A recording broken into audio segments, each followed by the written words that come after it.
lep pozdrav vsem skupaj. Mi bomo pa pravzaprav zdaj kar nadaljevali tam, kjer je dr. Pirtošek nekje zaključil. Njegova tema je pripeljala do staranja oziroma elementov, ki naj bi olajšali staranje ali podaljšali zdravo staranje. Torej prihajava z Univerze za tretje življenjsko obdobje. Organizacije, ki seveda je namenjena zdravemu, dejavnemu staranju in socialni vključenosti starejših. Namreč, ko me je Zvonka poklicala in rekla, kaj bi vi prispevali, da bi kaj prispevali neko temo, nek projekt, program za ta današnji posvet, smo si dejali, pa saj pravzaprav vse, kar počnemo, vse naše poslanstvo, vse dejavnosti podpirajo cilj psihično-socialne dobrobiti starejših, socialnega vključevanja in posledično seveda tudi fizičnega zdravja starejših. Ker zgolj psihično zdrav, stabilen, zadovoljen človek, socialno vključen, se tudi potem lažje nekako bori za svoje fizično zdravje, če ima to psihosocialno stabilnost. Tako da veliko je teh programov, zdaj verjetno ni čas, da bi prav vse naštevala, vse projekte, malo bom šla kasneje v detajle, kateri projekti tečejo, kateri so namenjeni res prav razumevanju, ohranjanju zdravja, ampak kot sem dejala, bi ponovno utrdila to misel, vse, kar počnemo. Univerze za tretje življenjsko obdobje so namenjene psihosocialni dobrobiti starejših in veste, ta upokojitev je en kompleksen pojav. Pravzaprav si jo vsi na en način želimo, ker se potem razbremenimo nekih stalnih delovnih obveznosti, po drugi strani pa vse izkušnje, vsi naši sogovorniki domala enako povedo, ko se upokojimo, se znajdemo v nekem vakuumu, v neki praznini, brez neke strukture prave, brez nekih ciljev. In zato so take organizirane mreže, ena od njih seveda je tudi so Univerze za tretje življenjsko obdobje, ki ljudem pomenijo neko novo skupnost, učečo se skupnost, neko medsebojno druženje. Ampak mogoče, da ne bi jaz toliko govorila, sem poprosila eno od naših udeleženk, gospo Mirjam Bevc-Peresutič, je tako prijazna, pa se udeleži današnjega posveta in morda z nami podeli neko svojo izkušnjo. Je študentka, mi pravimo starejši študenti na Univerzi za tretje življenjsko obdobje, tudi v drugih vlogah, se bo še sama predstavila, ampak morda kakšna misel s tvoje strani, Mirjam. Hvala lepa. Dober dan. Moram reči, da v vsakem življenju pride tisti trenutek, ko iz aktivnega obdobja prestopiš v prazen prostor. Torej, prestopiš v tretje življenjsko obdobje in v tistem trenutku se znajdeš v veliki dilemi. Kot je že gospa Alijana omenila, je pred tabo prazen prostor, prazen list papirja. Ni več tistih dnevnih, lahko bi rekla, omejitev, ki smo jih imeli vsak dan, na pot v službo, pa domov in takšne in drugačne obveznosti, sestanki. Nenadoma ugotoviš, da stojiš pred nečem, pred prazno steno in ne veš, kako bi jo popisal, kaj bi naredil. No, in moram reči, da sem v nekem trenutku tudi upoštevala nasvet moje mame, ki je 18 let hodila na Univerzo za tretje življenjsko obdobje in njen nasvet je bil, ko boš v tretjem življenjskem obdobju, se vpiši na univerzo. To sem tudi storila. In moram reči, ni mi žal, zakaj sem to storila. Univerza mi je v tistem trenutku, ko sem vse pregooglala in vse pregledala, ponujala neke zanimive izzive, realizacijo nekih interesov, ki sem jih pač imela, tako kot vsak, ampak se veste, ko si mama, žena, pa zaposlena v službi, ni časa za marsikaj, odrečemo se.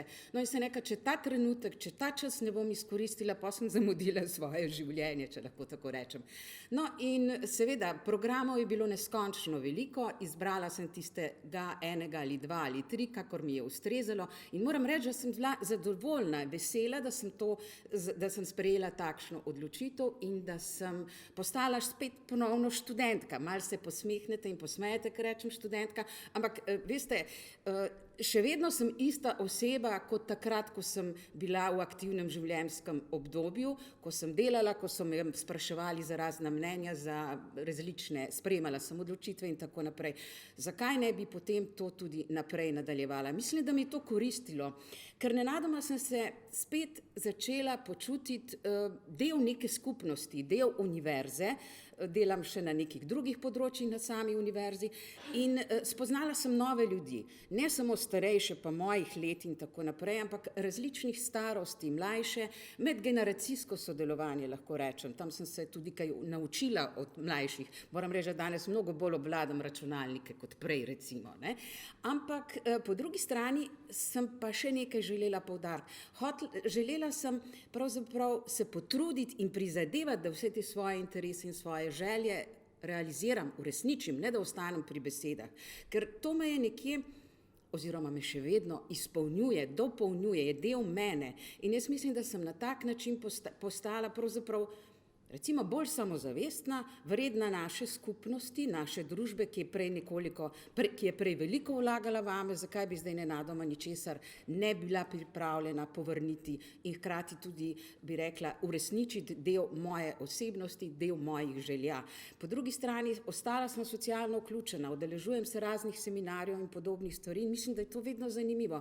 Človek mora biti v vsakem trenutku pripravljen sprejeti nov izziv in tisto, kar je meni izjemno pomembno, vsak trenutek se moraš biti pripravljen nekaj novega naučiti. Hvala lepa.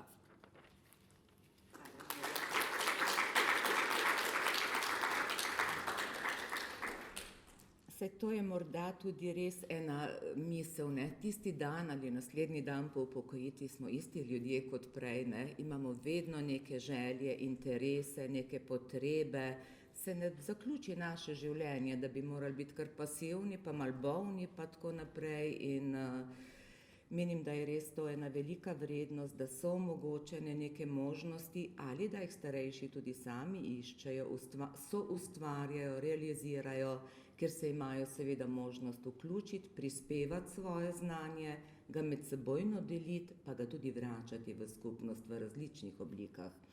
No, ampak vendarle, mogoče nekaj programov, če grem iz te širše slike iz poslanstva Univerze za tretje življenjsko obdobje, določeni izobraževalni programi na univerzah za tretje življenjsko obdobje so pa prav ciljno, načrtno usmerjene prav kot zavarovanje morda fizičnega zdravja ali psihičnega ali kakorkoli.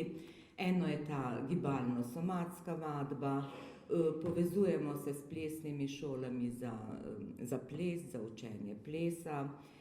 Veliko univerz za tretje življenjsko obdobje po Sloveniji nekako prepleta programe pohodništva s poznavanjem naravne in kulturne dediščine na terenu. To mislim, da je izjemno zanimiva oblika, ki se je zelo okrepila in še bolj razvila zlasti med korono, ne, ko je bilo bolj varno in tudi seveda bolj priporočljivo gibati se čim bolj na zraku, ne, ki je bilo oteženo gibanje v predavalnicah. Programi naravnega vrtnarjenja, tudi nekako ti za zdravo prehrano na balkonih, kaj vse živi in raste okoli nas, ponovno en tak program sprehajanja, vodenih študijskih sprehodov, tudi programi notranje oprema in kultura bivanja, kjer se namensko usposabljajo naši študenti, kako opremiti stanovanje, da bo ustrezno za mobilnost ovirane. To je pravzaprav za vse nas dobro. Moram reči, so tudi nek vodnik razvili, ki ga v mnogih okoljih, tudi v Zvezi društev upokojencev Slovenije in tako naprej, predstavljajo ostalim. No in tudi ostali programi za varovanje oziroma spoznavanje, razumevanje, ohranjanje duševnega zdravja. Bi pa izpostavila tudi, da je pomembno, da se izobraževalne ustanove, morda je za nevladne organizacije še toliko bolj pomembno, da iščemo te primarne vire znanja v strokovnih institucijah. In to smo pravzaprav kar neprenehoma in nenehno v tem povezovanju, iskanju strokovnjakov v drugih namembnih ustanovah. Tu sem par primerov navedla, s katerimi ustanovami vse vstopamo v sodelovanje. Jih ne bom naštevala, da ne prekoračim, no vse so navedene tudi. A veste, ker Menim, da je vloga izobraževalcev oziroma vloga področja izobraževanja, je seveda vloga zdravstvene preventive. To je naša vloga, da nekako z našimi izobraževalnimi dejavnostmi sledimo cilju zagotavljati zdravje kot javno dobrino, dostopno vsem generacijam. Je pa tudi znanje javna dobrina in vloga izobraževalcev je v tem, da iščemo nekako se povezujemo z raznimi strokovnimi ustanovami, institucijami v okolju, da ima čim večji krog ljudi, vse generacije, enak dostop do teh virov znanja. In tudi vračamo potem nazaj, seveda nekako naše izkušnje skozi razne projekte, povezujemo se z biotehniško fakulteto, v marsikaterih projektih in potem tudi nekako gre za nek sodelovalen odnos, ker tudi mi nekako vračamo svoje izkušnje, svoje spoznanja z našega področja. Jaz upam, da medve z Mirjam teh 8 minut nisva prekoračile, tako so nam naročili, naj bi nekje do 8 minut trajala ta naša predstavitev, verjetno je pa tudi še kakšna minuta namenjena, če je kakšno vprašanje iz publike, da nam skušava odgovoriti ali kaj malo bolj podrobneje pojasniti.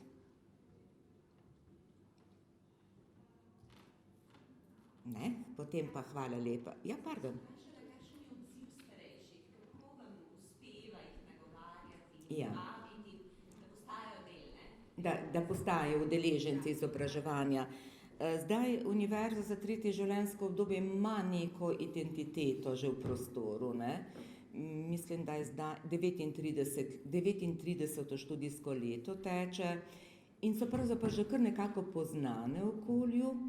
Seveda pa to ne pomeni, da ne iščemo nenehno nekih novih poti, da ozaveščamo javnost, da ta možnost obstaja. Bi pa takole dejala, da pred leti, domala 40 leti, je bila to edina izobraževalna ustanova ali, če hočete, skoraj edina vrsta takšne ustanove v Sloveniji. Zlagoma se je ta mreža tudi skozi leta 55 univerz za tretje življenjsko obdobje po Sloveniji razvila. Seveda pa je postalo izobraževanje starejših nekakšen boom, bomo dejali, v naši družbi. Hvala Bogu, da je več možnosti, da je več organizacij, ki so zaznale te potrebe in zlasti, da imajo tudi starejši več možnosti izbire. Tako da mislim, da se skoraj vsako leto, ki je vidimo kako novo možnost, nagovarjamo pa različno skozi medije, širi se glas preko že poznanih, kot pravijo, od ust do ust. Zelo pa tudi skušamo iti z nasledki učenja, raziskovanja starejših, kot sem prej dejala, se ne zgolj učijo, tudi ustvarjajo, raziskujejo, preučujejo in razna področja, od etnologije, zgodovine, bivalnega prostora, teh primerov imava zdaj že za naslednjo delavnico nekaj. In tudi to je neka oblika promocija njihovega delovanja in učenja. Prirejamo bienalni mednarodni festival znanja in kulture starejših, tako da teh oblik pojavnih je kar nekaj v javnosti. Hvala lepa, potem še enkrat za vašo pozornost in najino opravičilo, ker morava sedaj nekako v naslednjo delavnico se kar vrstijo te prispevki. Hvala vsem, želim vam še lepo popoldne.